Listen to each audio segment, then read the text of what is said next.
Hi, I'm Dwayne Brown. Tonight on KPBS Evening Edition, a new legal challenge taking aim at San Diego authorities using Proposition 47. The details left out of the ballot measure that may be leading to tougher penalties for juvenile offenders. The median cost of renting in San Diego County is way up, while the median income here dropped by 7%.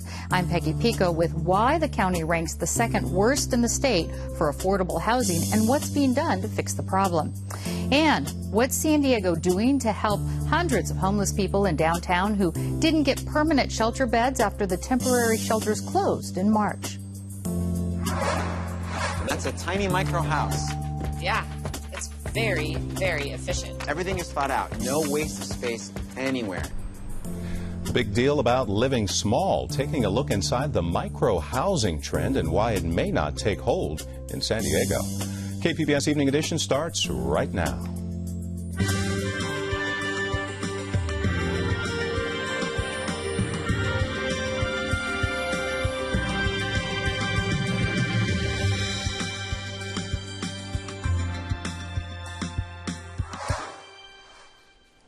Hi, good evening. Thanks for joining us. A brief filed in the Court of Appeals today slams San Diego District Attorney Bonnie Dumanis for charging area youth with felonies when adults would get misdemeanors for the same crimes. KPBS reporter Megan Burke says the practice stems from Dumanis' reading of the California voter-approved Prop 47. Prop 47 aims to reduce the prison population and reform the state's approach to rehabilitation by reclassifying some low-level felonies as misdemeanors. Now, local courts have ruled some 2,000 adults can have their convictions and sentences reduced, but they've also been charging minors with felonies for the very same class of crimes. Today, the law's principal authors filed an amicus brief saying they intended for the law to apply to juveniles as well as adults. They filed that brief on behalf of 76 affected youth. Now, the DA says the law does not apply to juveniles because it only uses terms related to the adult criminal justice system. Whereas adults are convicted and given a sentence, minors are adjudicated and given a disposition. Now, those terms from the juvenile court system do not appear in the text of the law. The local ACLU says the semantics are irrelevant and slapping kids with felonies sets them up for harsher sentencing down the road and could impact their job prospects. So far, it seems San Diego is the only jurisdiction to apply the law in this way. The San Diego Superior Court sided with the DA on this in February. Today's brief went to the 4th District Court of Appeals. Megan Burks, KPBS News. New state numbers show county jails are releasing more inmates than expected. That audit shows county jails have increased the number of people released statewide by 37%. This is after California started its realignment process, sending low-level offenders, as we just heard, to local jails instead of state prisons. Auditors credit the state and community corrections officials, who they say did a better job of collecting information. By the way, the data was used by counties to make criminal justice decisions. San Diego's mayor is trying to get repair projects off the ground sooner and completed faster. Today, City Council approved his plan to reform the infrastructure process. Last month, Mayor Kevin Faulconer said he wanted to finish 1,000 miles of street repairs in 5 years. Nearly 20 proposals are designed to change how our projects are funded. The mayor's office says streamlining the process would result in projects being completed 20% faster. Plastic bags back in business in Huntington Beach after the city council there voted to lift its 2-year-old ban on the bags.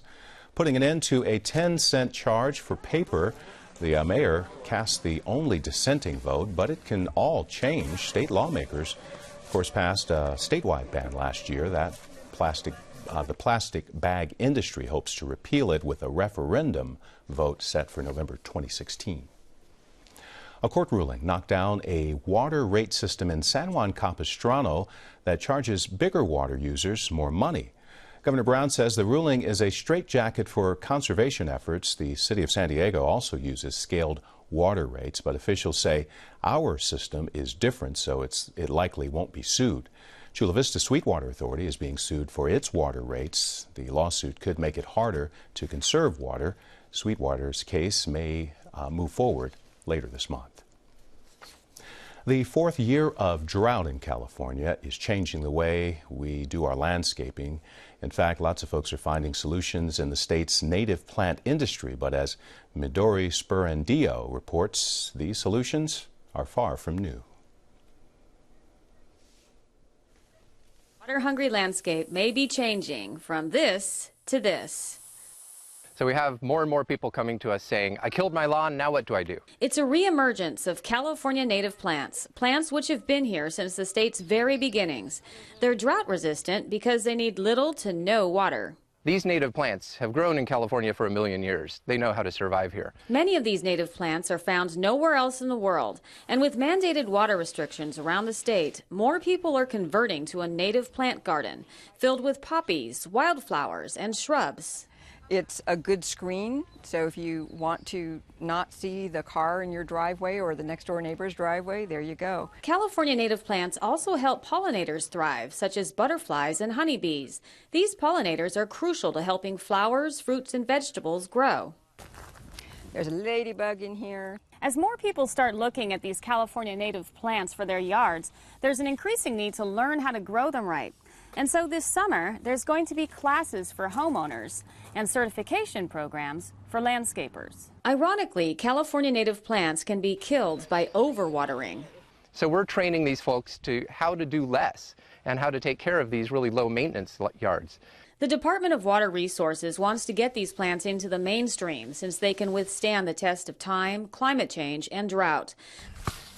So the future of California's landscape may not be something new, but something native.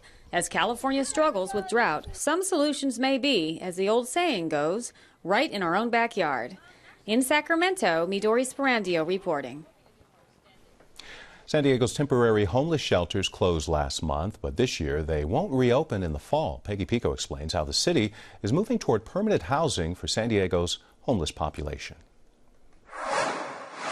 Since a permanent homeless shelter won't be at full capacity until July, about 250 people ended up back on the streets after the temporary tent shelters in downtown closed a few weeks ago. Joining me with an update on how the city is dealing with the transition from temporary to year-round housing are my guests, Ruth Brulin with the St. Vincent de Paul Village and Bob McElroy with Alpha Project, a nonprofit organization serving San Diego's homeless. And Bob, how is the city or any agency actually tracking these estimated couple hundred of people that had to find a new place to go or didn't find a new place to go? Well, we've been trying our best. We have outreach teams in Hillcrest, downtown San Diego, the Port, and now East Village that are dedicated to this population. And we've been trying our best to try and keep track of people, especially those that are at the top of the vulnerability index, which are the next ones to transition into permanent supportive housing. But the challenge is, I mean, it's a transient population, and the people are in survival mode. So it's the challenge is trying to keep track of folks so that they don't miss their opportunity. Yeah, and Ruth, what's the problem when you don't keep track of people, especially those that are in dire need? The resources are so tight, there aren't that many of them, so if we've got somebody whose vulnerability is such that it can be life or death to get them into that resource and we can't find them, that's a missed opportunity, sometimes of a lifetime. And it's tragic, and we have to make sure it happens as infrequently as possible, if ever again. St. Vincent de Paul took 100 people out of the tent shelters, right? How do you decide who gets a bed first? It's very different for us. We used to be first come, first served. Now we use this vulnerability index, and it actually applies a number that indicates vulnerability. So the higher the number, the higher the vulnerability. And right now we're targeting the most vulnerable of the homeless population. Such as, what would you consider the most vulnerable? So it would be someone with a mental health issue, some disability, chronic health issues, something that would contribute to them really not being able to pay their rent, so they're stuck on the street because they don't have financial resources, and because of their disability, they're really at the ultimate risk for trouble on the streets. So you took 100 from the tents, but there's still going to be a 3 to 4 month gap, I understand, before the village is ready for its all 350 permanent beds, correct? Every day we have turnover in those beds, so we're actually going to slowly build to that 350, being entirely dedicated to this project. What needs to be done? Do you need to build more rooms, get more beds? Like, what needs to be done to pump that up? Well, the focus of the city right now is to make what we have more efficient. And so we have kind of a standing rule now. If we did it this way 2 months ago, we have to reevaluate it and do it differently so we're more efficient. So right now there are no dollars for additional beds, and so it's all about efficiency. I see. Bob, the Alpha Project actually has a new supportive housing development opening soon, right? Amen. Tell us about that. Yeah, Alpha Square, God willing, the last week of August. We're 3 months ahead of schedule, which is a blessing. It'll be 203 new units for this specific population of permanent supportive housing for the most vulnerable. Those are senior citizens with disabilities. Most of our folks are trapped and struggling in some form of mental illness. Many veterans, with 25% of the population in this building will be veterans. So it's a tremendous blessing. And where's it going to be again? It's at 14th and downtown. Market. 14th and Market downtown. I was thinking of other place. So 14th and Market. So speaking of the issues here that were involved here, seniors, mental health issues, Bob, what do you do with people when they come in? Is there a way to get them the services that they need? Well, in this particular building in Alpha Square, we'll have all of our case managers, our job developers, our housing navigators, our clinics, everything within the building. So it'll be a self-supporting, self-sustaining, interactive building with micro-enterprise for people to work if they want to, with a commercial kitchen, catering business, these type of things, and generating revenue to support the building. But the key is, and we talked about earlier, that one of our biggest challenges is the fact there's no inventory anywhere for our population. You know, we're a inventory as in things to give them to help support inventory services? Transition people to rooms. There's not enough rooms at the end. They don't exist.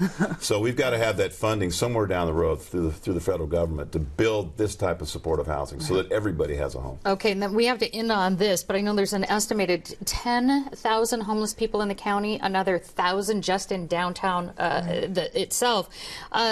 Ruth, we'll end on this one. What would you like to see for the next steps and getting beds for the 1,000 people downtown, just starting there?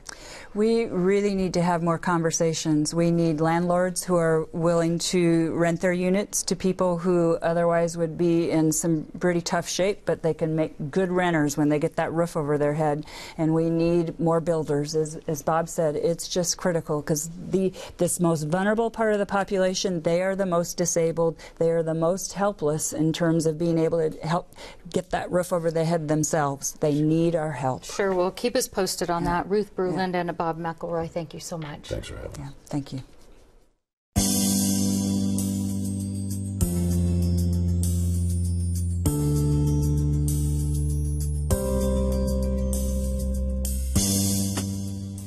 Full speed ahead for Laura's Law in San Diego. County supervisors approved a rollout of the measure next year, allowing a court to order outpatient mental health care for someone who's refused treatment. It's designed to prevent anyone with a severe mental illness from becoming a danger to themselves or others. Some supervisors say this offers hope to families who have run out of options. Skipping the midnight snack may help reduce the risk of breast cancer. New research from UC San Diego says fasting overnight for 12 hours or more significantly lowers glucose levels. A high level is linked to greater breast cancer risk. Researchers say eating the last meal of the day before 8 at night is ideal. For 25 years, San Diego Housing Federation has been promoting the creation of more affordable housing, but its mission isn't getting any easier. Peggy Pico has the latest on the housing crisis in San Diego. How San Diego County's housing market is failing to meet the needs of low-income families is the headline from a new report by the California Housing Partnership Corporation and the San Diego Housing Federation. Joining me with report highlights and local policy recommendations to mitigate the county's affordable housing crisis is Housing Federation's Executive Director, Bruce Resnick. And Bruce, we talk about the high cost of housing in San Diego quite often, but when we say affordable housing, what's the definition there? You know, there isn't any single definition, but mainly we're talking about folks that aren't spending more than a third of their income on housing. That's when it gets to be affordable. If you're going over a third, you're really then put at risk. If you're going much higher than that, then you're really at risk of having instability and not being able to afford health care and other necessities. Now, this report had some pretty surprising statistics here. What percentage of people in San Diego can't afford to rent a place here, going by that definition? Sure. By that definition, half of renters in San Diego County cannot actually or actually pay more than a third of their take home. Obviously, the numbers get much, much higher if you're talking about lower income San Diegans, people making 60 or 70% of the average income in the area. Then you're getting to 70% or even up to 90% for very low income. So it's a high percentage. And then even worse than that, or maybe even worse than that, is about a third of folks are spending more than half of their income on housing. And like I said, when you're spending so much on housing, you're tremendously at risk. You're not buying the kind of healthy foods you need. You're not able to afford the medicines. You may not be able to afford transportation to get to your job. So there's a whole host of other ills that come along with that. Now, the report finds that San Diego County has the second largest shortfall of affordable housing in the state. Yeah. In actual numbers, what are we talking about here as far as actual homes or living places? Sure. According to this study, it's over 120,000 countywide. I think it's 127,000 and then some countywide. And that really shows sort of that pressure, that market pressure, that we're just not developing enough units for lower income San Diegans. So that's how many actual housing units we would need to make up the number of people to get rehab. it. Yeah, exactly. I see. What factors account for this affordable housing shortage? Well, there's a number of factors. Part of it is supply and demand. We live in a great region. It's beautiful, great weather. Everybody wants to be here. Partly you've got San Diego. You've got, you're in California, so you got some regulatory challenges because we want to protect our air quality and water, so we got a little higher standards. But also we just lost a lot of money for affordable housing. When redevelopment went away and some of the other sources of funding, bond funding, we've lost in San Diego around $100 million a year that used to go to affordable housing. Statewide, it's about $1.5 billion over the last few years. That's every single year that went to develop affordable units. That's the main thing that the Housing Federation is working on. We're working on those other areas too, reducing some of the cost drivers, some of those other things, but mainly at this point, it's kind of triage. We got to make up for that $1.5 billion statewide that was lost. Aren't there some laws on the books, though, that for every development there has to be a certain percentage set aside for affordable housing? That's by district. So San Diego has, it's called an inclusionary requirement. Other cities have it. Some are considering adding inclusionary. Some are looking at taking away. Vista's actually looking at having a hearing of potentially doing away with their inclusionary. So we're obviously pushing on that. Under redevelopment law, there was a required percentage, 20%, that was set aside for affordable. But with the loss of redevelopment, there aren't any more of those sort of requirements. That's another thing that we're doing, is pushing Civic San Diego to have similar types of requirement. Yeah, on that note, how much is being done locally and statewide to address what really appears to be a housing crisis here? Well, I think the good news with any crisis is you start to get attention and people focus on it. So we're seeing a lot more locally and state, a lot more public attention, a lot more stories like this. Speaker Atkins, who is from San Diego, the strongest advocate we've had for affordable housing. She's now the Speaker of the State Assembly. She's working with a whole number of legislators to introduce, I think, the most important package of state legislation for affordable housing. It would bring in over $1.4 billion back into affordable housing with leverage state or leverage federal dollars. Locally similar. We're looking at, as viewers of this know, we're looking at local bond initiatives for infrastructure, quality of life. We're advocating that housing be part of that. So I think there's a lot that can be done. And again, sadly, the good part of a crisis is we're seeing more attention locally and statewide than we've seen probably ever for affordable housing. Well, we appreciate the update, certainly, and we'll be following this. Bruce Resnick, thank you so much. Thanks for having me. Have you heard of micro houses? Tiny dwellings, usually less than 350 square feet. Their owners pride themselves on fitting their lives into small spaces. KPBS reporter Claire Trageser tells us why the trend is struggling to take hold in San Diego. Last year, the average size of an American home reached an all-time high of 2,600 square feet. Divide that by 10, and you get the average size of a microhome. Microhome dwellers say they like the idea of not contributing to sprawl because they don't need a lot of space. Here's the TV comedy Portlandia, poking fun at the concept. And that's a tiny micro house. Yeah, it's very, very efficient. Everything is thought out. No waste of space anywhere. This is a bathroom and a home office. Can you hand me the shower gel, please? Yes, coming up. There you go. Thank you. How's your novel coming along? Really great.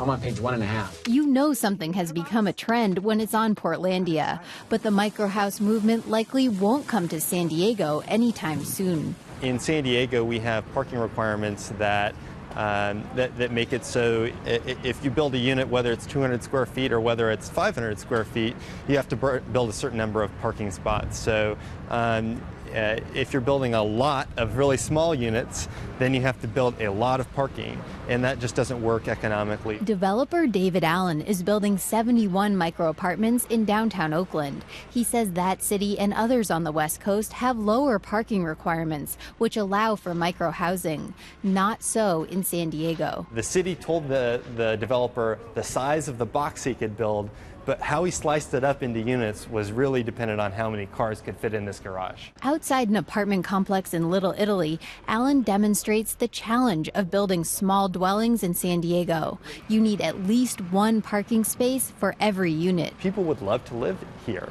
More people would love to live here, but right now we're telling them, you have to first accommodate the car, and then you can, build your structure. And, I think that needs to change. There are a few tiny living spaces in San Diego. So this is an example of something that is only 15 feet by 35 feet wide, but has a 15-foot ceiling that affords this much more spatial and flexible space. Architect Hector Perez designed 8 small apartments in Barrio Logan. The building is on a substandard lot, so it doesn't have parking minimums. Each unit has its own tiny kitchen and bathroom, an outdoor deck, and bedrooms that are up a steep ladder in overhead lofts. As designers, we should be thinking more in terms of quality with less resources, and not so much about just shrink, shrink, shrink. Perez's apartments are designed to feel open and spacious. While they are small, he doesn't like the term micro-housing because it calls to mind all this transformer furniture that turns a bed into a couch, a stove into a closet. I mean, just all this gadgetry that is extremely expensive. So developers, of course, are interested in creating these types of housing. Why? Because they're able to charge everything plus more. They're able to add a lot more units in the same footprint and still charge premium for them. That's the type of house Portlandia was mocking. While micro-housing is efficient, the show points out it could have a downside. So what did you want, cream? Yeah. Okay. You're always breathing down the back of my neck. It's like I can feel your hot breath on me all the time. Claire Tregesser, KPBS News. Some French toast. There you go. Bon appetit. Okay. KPBS video journalist Nick McVicker helped produce that story. When Eiffel on the next news hour, should the U.S. open its doors to more Syrian refugees? We talked to the point person at the UN. That's Tuesday on the PBS News Hour. I'm Peggy Pico. Join us live for a KPBS special aboard the USS Midway to honor American troops fallen in the Vietnam War and commemorate the rescue of thousands of refugees during the fall of Saigon 40 years ago. Watch KPBS TV Friday night, April 24th at 5 and 6:30 for the USS Midway special.